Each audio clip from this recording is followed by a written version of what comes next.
तो निलंबन आपका हुआ था 1 साल पहले, उसे रिवोक कर दिया गया। आज आप संसद जा रहे हैं, क्या कुछ मुद्दे आम आदमी पार्टी उठाएगी? मैं सबसे पहले तो राज्यसभा के सभापति माननीय श्री जगदीप धनखड़ जी का, हमारे उपसभापति जी जो प्रिविलेज कमेटी के चेयरमैन हैं और प्रिविलेज कमेटी के सभी मेंबर्स को हृदय से आभार और धन्यवाद व्यक्त करता हूं कि उन्होंने मेरा निलंबन वापस लिया। आज सदन की कार्रवाई राज्यसभा की भी शुरू होगी और महामहिम राष्ट्रपति जी का अभिभाषण है। आप सब लोग जानते हैं कि हमारे साथ क्या हो रहा है, दिल्ली के साथ क्या हो रहा है। दिल्ली में किस तरीके से एक निर्वाचित मुख्यमंत्री को जो प्रचंड बहुमत से जीत के आए, उनको जेल में रखा गया है। ईडी कोर्ट से उनको जमानत मिल गई तो नियम कानून को ताक पर रखकर केंद्र की बीजेपी सरकार के जो ईडी के लोग हैं वो हाई कोर्ट पहुंच गए, बगैर आदेश की कॉपी के स्टे ले लिया, जो भारतीय न्यायपालिका के इतिहास में कभी नहीं हुआ। और ठीक उसके पहले जब सुप्रीम कोर्ट की सुनवाई होनी थी, जब ईडी की कोर्ट की जमानत पर मोहर लगनी थी सुप्रीम कोर्ट की, उस वक्त सीबीआई पहुंचती है, एक झूठा मुकदमा तैयार करती है और केजरीवाल जी को गिरफ्तार कर लेती है। ये तानाशाही की इंतहा है, ये जुल्म की इंतहा है, ये अत्याचार की पराकाष्ठा है जो केंद्र की मोदी सरकार अरविंद केजरीवाल जी के साथ कर रही है। इसका अंत होगा और जनता ही इसका अंत करेगी।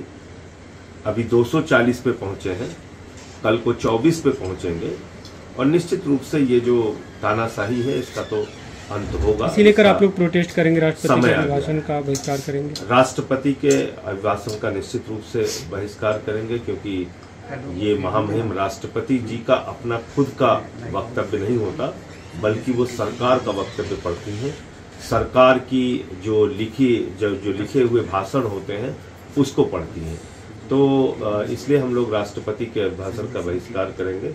जब राष्ट्रपति जी स्वयं कुछ अपनी तरफ से बोलेंगी, कहीं कोई उनका खुद का कार्यक्रम होगा, उसका बहिष्कार करने का प्रश्न नहीं है, उसमें तो हम लोग जरूर शामिल होंगे, प्रदर्शन का अगर भी आमंत्रण आप होगा लोग तो। प्रोटेस्ट करेंगे। लेकिन अगर आज आप देखेंगे तो सरकार की ओर से बड़ी बड़ी बातें कही जाएंगी।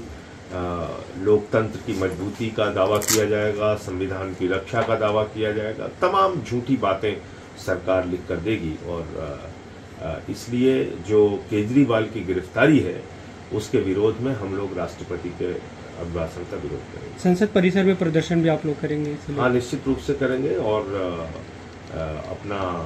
अपनी आवाज भारत के तानाशाह को पहुंचाने का प्रयास करेंगे।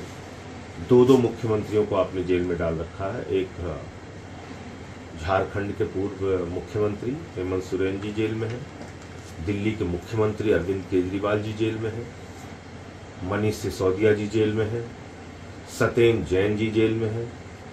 मैं तो पूछना चाहता हूं मोदी सरकार से, क्या अंत है आपकी इस तानाशाही का? क्या सीमा है आपकी तानाशाही की? कभी तो आप रुकेंगे, कभी तो आप थमेंगे नहीं।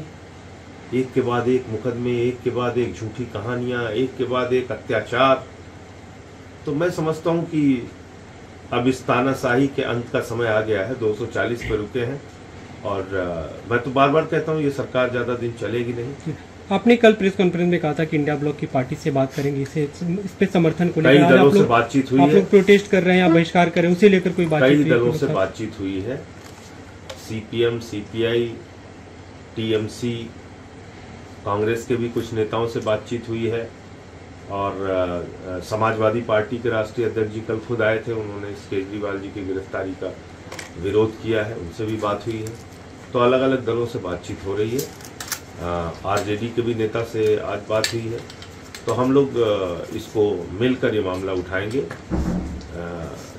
झारखंड के पूर्व मुख्यमंत्री हेमंत सोरेन जी, दिल्ली के मुख्यमंत्री केजरीवाल जी और हमारे 2 अन्य साथी, और इसके साथ साथ बंगाल में जिस तरीके से सीबीआई और ईडी का दुरुपयोग हो रहा है, ये सारे मामले उठाए जाएंगे। एक अंतिम सवाल, जो समाजवादी पार्टी के एक सांसद है, उन्होंने मांग किया कि जो सिंबल लगा हुआ है संसद भवन में उसे हटाकर उसकी जगह संविधान की प्रति लगाई जाए। संविधान की प्रति तो लगानी ही चाहिए। एक एक सदस्य को संविधान देश का दिखना चाहिए।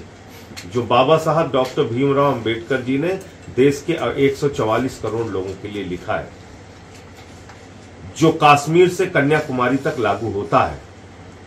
तो ये कोई बुरा प्रस्ताव नहीं है, उसको संविधान की कॉपी लगाना चाहिए संसद के अंदर। उसे हटा के संविधान लगाना चाहिए।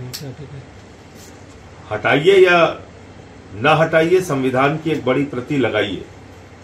और आपको पता ही था कि किस तरीके से ये धार्मिक परंपराओं के विरुद्ध भी ये ला के इन्होंने राजदंड लगाया था वहां पे। इनको दंड तो मिला, थोड़ी कमी रह गई और आगे दंड मिलेगा।